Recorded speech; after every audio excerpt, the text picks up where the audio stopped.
Falei assim, olha, não parece que eu fiquei esse tempo todo desacordada, sim, né? Parece que eu só dormi da hora do parto e tô aqui no pós-parto, então eu quero saber o que aconteceu. Aí o médico, que era o intensivista lá da UTI, pegou e falou, olha, Elaine, aconteceu o seguinte, na hora do seu parto, a médica, quando ela fez a incisão, a sua filha não apareceu, né? Ela apareceu sua placenta, aí ela se assustou, pegou seus exames e viu que a sua placenta era prévia e que, foi o que ela falou, né? Que não era só prévia, né? Que ela era acreta também. E ela não desgrudava, então ela não conseguia visualizar a tua filha. Aí ela teve que fazer uma reabordagem, chamar outra ajuda e ninguém, não tinha a equipe cirúrgica no momento para ajudar e ela teve que fazer isso sozinha. Então ela abriu mais um pouquinho, conseguiu visualizar a bolsa e como não podia ter contato que já estava sangrando demais, estava tendo muita perca de sangue, então ela não podia furar e a sua filha ser exposta ao sangue e tal, não sei o que. Ela conseguiu ver uma brecha e tirou sua filha. E nessa que ela tirou sua filha, você entrou em choque e apagou. Foi isso que o médico falou. Só que quando você foi pra UTI, que ela fechou tudo, conseguiram tirar completamente sua placenta, só que você começou a sangrar na UTI. Após 1 hora, você começou a sangrar, muito sangramento, e o seu útero foi crescendo, crescendo, crescendo, né? E o sangue foi jorrando. E isso eu tava apagada, então, né? Isso assustou muitos médicos. Aí a equipe cirúrgica, veio uma nova equipe cirúrgica e aquela equipe cirúrgica que já estava fazendo seu parto juntou com outra equipe cirúrgica, juntou com um banco de sangue, juntou com alguns médicos que estavam lá, alguns enfermeiros, e você subiu novamente pro centro cirúrgico. Foi isso que ele falou. Chamaram sua mãe e falaram para ela, olha, estamos tendo uma hemorragia no útero e por conta disso a gente vai ter que retirar o útero. Aí minha mãe falou assim, olha, só salva minha filha, só isso. Minha neta já nasceu, salva minha filha. Eu já ia fazer uma laqueadura, né? Então pra mim tirar o útero não era o problema. Só que o médico falou que na hora que foi retirar meu útero, eu estava com aderências. E essas aderências estavam na minha bexiga, então precisava de um urologista que tirasse minha bexiga, desgrudasse ela do útero para a médica poder tirar meu útero. Eu sei, olha, que foi uma bagunça. Olha, foi uma bagunça. Eu sei que foi uma correria, eu sei que foi um sofrimento muito grande para minha família, porque eu perdi em torno de 2.000 ml, né, 2 litros de sangue. Eu fiz ali no centro cirúrgico, desde o primeiro momento que eu entrei no centro cirúrgico, depois da segunda reabordagem, eu fiz em torno de 30 transfusões de sangue dentre elas plaquetas, hemácias, plasma, né, tudo isso. E vários acessos, vários exames, tudo. Eu sei que isso acabou à noite, o médico disse que isso acabou à noite. Aí eles liberaram a minha família para ir embora e voltar no outro dia. Só que os médicos disseram para minha família que eu não tinha possibilidade nenhuma de acordar, porque eu perdi muito sangue, eu entrei em choque hemorrágico, e para quem não sabe, o choque hemorrágico é quando você perde quase todo o seu sangue, e eu perdi 2 litros de sangue, né? E por mais que eu tivesse feito todas aquelas transfusões, eu não voltaria, ou se eu voltasse, eu fiquei muito tempo desacordada. Então assim, ele falou que eu poderia ter alguma lesão. E foi isso que eles falaram para minha família, minha mãe. Isso eu relato porque foi isso que me relataram, foi o que minha mãe me disse, o pessoal do hospital me disse, a minha família, os médicos, todo mundo me falou. Então há 1 ano, 2 meses praticamente, eu tô conseguindo falar sobre isso, porque no início era muito difícil falar sobre isso. E o médico pegou e simplesmente falou pra mim, olha, Elaine, médico muito legal, cara, ele sentou comigo ali, ficou conversando, e eu entendendo.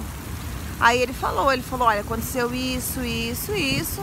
E quando os seus familiares voltaram no domingo, você ainda estava desacordada. A madrugada que a gente passou com você foi uma das piores que a gente viu, assim, é você toda hora parando. e o coração já não batia mais direito. A gente teve que ligar você na noradrenalina no máximo que a gente podia, então eu fiquei ligada na noradrenalina de 100, mais outras medicações para o coração. Eu estava entubada por ventilação mecânica, né, que eles falam, porque o meu pulmão já não estava funcionando. Quando a gente fica sem sangue, o nosso corpo para, o nosso coração para, o sangue é oxigênio, então eu não conseguia respirar. Então os médicos assustaram e falaram pra minha família, olha, vocês podem entrar, visitá-la, mas assim, as chances dela voltar é muito nula, cara. Tipo, é nula. Se ela voltar, assim, ela vai ter alguma lesão neurológica, um problema, assim, de fala, visão, mental, essas coisas. Isso eu falo com mais tranquilidade, né? Porque na hora foi um desespero muito grande. Foi aí que liberaram, foi aí que eu entendi que quando eu acordei, eu vi meu marido, eu vi meu irmão e eu vi minha família no vídeo que tava todo mundo lá dando tchau pra mim. Então eu não entendi o que tava acontecendo. Aí eu entendi. Aí ele falou, olha, resumindo, você foi lá na portinha do céu e voltou. Não era a sua hora de você ir. Pra gente, você foi assim, os médicos não assumem. Mas o médico falou, olha, assim, existem milagres, né? E você foi um milagre. Sua filha tá bem, não sei se você lembra, mas você já preencheu papelada, né? Não preencheu, né? O hospital preencheu e você só fez a sua rúbrica e a sua filha foi registrada e ela já teve alta. E a sua mãe deu alta pra ela.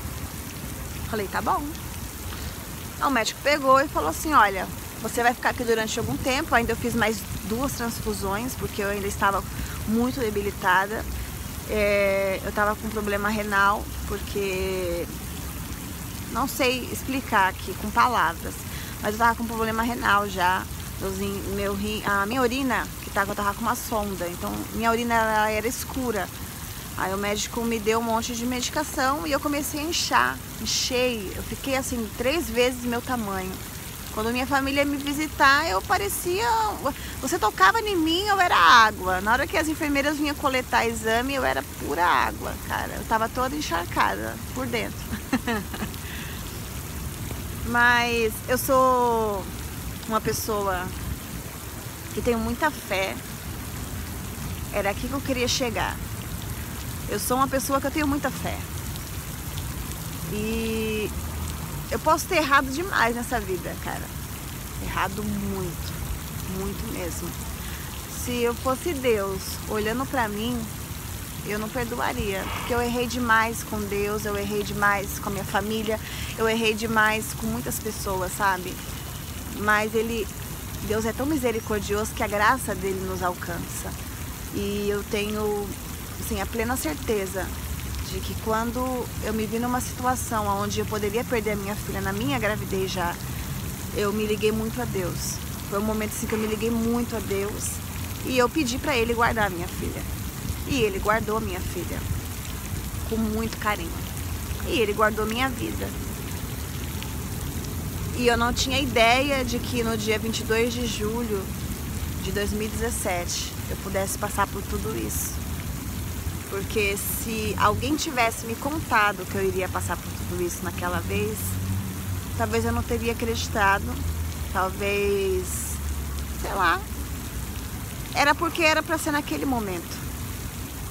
E eu sei porque muita gente chegou na UTI e eles falaram comigo, falaram pra mim assim, olha, desde do funcionário da limpeza, da hotelaria, dos enfermeiros, dos auxiliares, eles falaram assim. E de pessoas que estavam visitando outros familiares, que viram, né, o dia que eu entrei na UTI e tal, o modo com que eu estava. Então muitas pessoas, elas se ligaram em oração. E quando eu digo muitas pessoas, foi muitas pessoas. Muitas pessoas. Foi a minha família, amigos da minha família, pessoas do ministério ao qual eu congregava, muita gente. Então, cara, muita gente se ligou ali naquele momento em oração. Aí a gente lembra aonde Deus diz que a oração de um justo pode muito em seus efeitos. Coisa. E se uma pessoa estava orando, 2 pessoas... E aí você imagina, milhares de pessoas estavam orando. Porque era um grupo de WhatsApp, era muitas pessoas. Então, hoje a tecnologia, ela vem muito a nosso favor. Então, assim, tem os grupos, as pessoas entram e falam assim que precisa de oração. Então, muitas pessoas já se ligam ali, já começam a orar. Foram pro monte, fizeram jejum. E depois foram lá no meu leito e elas me viram e elas vieram me contar. E eu fiquei muito feliz porque eu falei assim, eu não merecia tudo isso. Na verdade, às vezes eu falei assim, eu não merecia nem essa vida que eu tenho, né? Eu falei assim, às vezes eu não merecia nem a família que eu tinha, né?